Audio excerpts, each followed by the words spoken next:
Hey, what's up guys, Ryan here from Extreme Terrain, and today I'm here with a Coyote 1.5-inch aluminum wheel spacer kit fitting your 2007 to 2018 Jeep Wrangler JL. It's for those of you that want a quality spacer that is just going to give you a little bit of an offset. Now these are reasonably priced. You're going to get all 4 spacers in this kit, and it's coming in right around $130, which I think is pretty average and pretty good for the kit. Some of the other options are right around the same, but you're only going to buy them in pairs, and this one comes with all 4.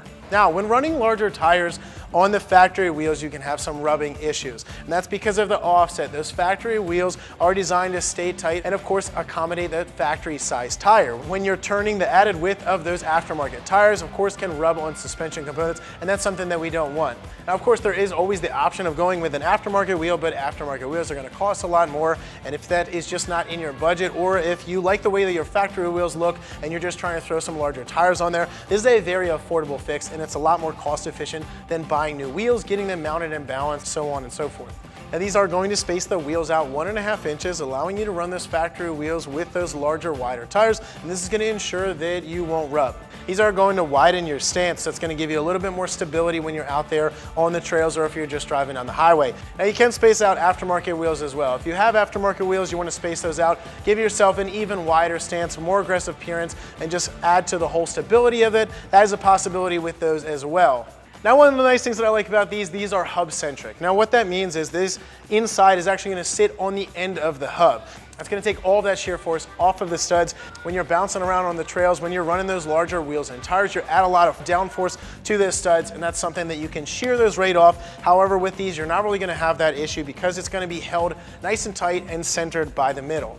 These are made from 6061 T6 aluminum, so it makes them very lightweight, very corrosion resistant, and it makes them very strong as well. These are coated in a black powder coating, and that's going to add to the corrosion protection of this whole system. It's also going to make them blend into that black axle and just all that factory paint. Now the studs on these are made from 1045 heat-treated carbon steel. So these are very strong studs. They're really going to hold up under abuse, and it's not something that you're not going to deal with breakages. You're not going to shear the studs off and have your wheel roll away from you. That's the last thing that we want when you're in the off-road. One thing you need to worry about when running spacers is going to be tire poke. Some states are really strict on the tire poke, and if you add these to a factory wheel or if you add them to an aftermarket wheel, your tires are sticking out from under the fender flares. That's something that's not really legal in certain states, so you just want to keep an eye on that and keep a mind on that. Another thing you want to keep in mind when running wheel spacers is going to be the ball joints. You're sticking the wheel and tire out further, and that's causing a lot of stress on those ball joints. So if you have the factory ones, you're running a really large tire, you may want to think about heavy duty aftermarket ball joints. The last thing you want to do, once again, is shear a ball joint off, wear those things out really fast, and have that breakdown on the trail. Now this is relatively easy to install. If you can take your wheels and tires off, then you can install these on. They bolt right onto the hub. So I am going to give this a 1 out of 3 wrenches on the difficulty meter. If you take your time, this should take you only about an hour to get all of these installed. So with all that being said, let's hop into our install. Tools used for this install: torque wrench, pry bar, 1/2-inch drive impact, 19mm socket, Phillips head screwdriver. Now this is something that you can do in your driveway at home. All I did was just jack up one side of the axle, pulled the wheel and tire off, and then we're going to bolt these things on. So these are going to come with brand new lug nuts, and the way this is going to work, you're just going to slide it right over top of that. And then we're going to take those brand new lug nuts that they give us, and we're going to install them in here. We'll torque them down to factory specs, and then all we have to do after that is just throw our wheel and tire back on. So let's get to it. So we get all of these nuts started by hand, that way we don't cross thread anything. You don't need to use Loctite on them. If you torque them to the proper spec, shouldn't have any issue with these things coming loose.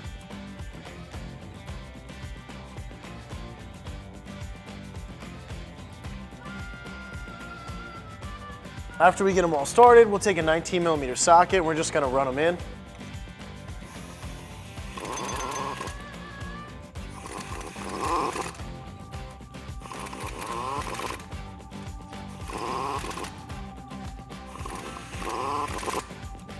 Now torque specs are going to vary. Torque specs in the factory manual for factory specs are going to be anywhere from 85 foot-pounds to 125 foot-pounds. So you just want to look up what yours are for your particular model. I'm going to torque these to 110 foot-pounds.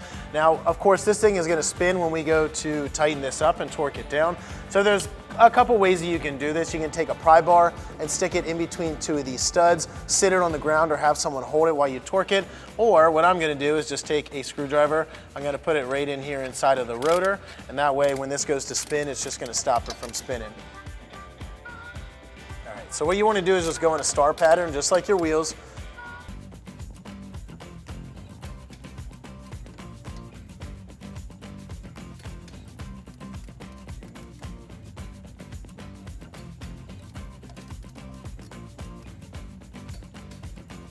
Once you get the spaces on there, torque down, you want to throw your wheels and tires back on, torque them back down to factory specs, and then you're good to go. So that is going to wrap up my review and install. For more videos and products like this, keep it right here at ExtremeTerrain.com.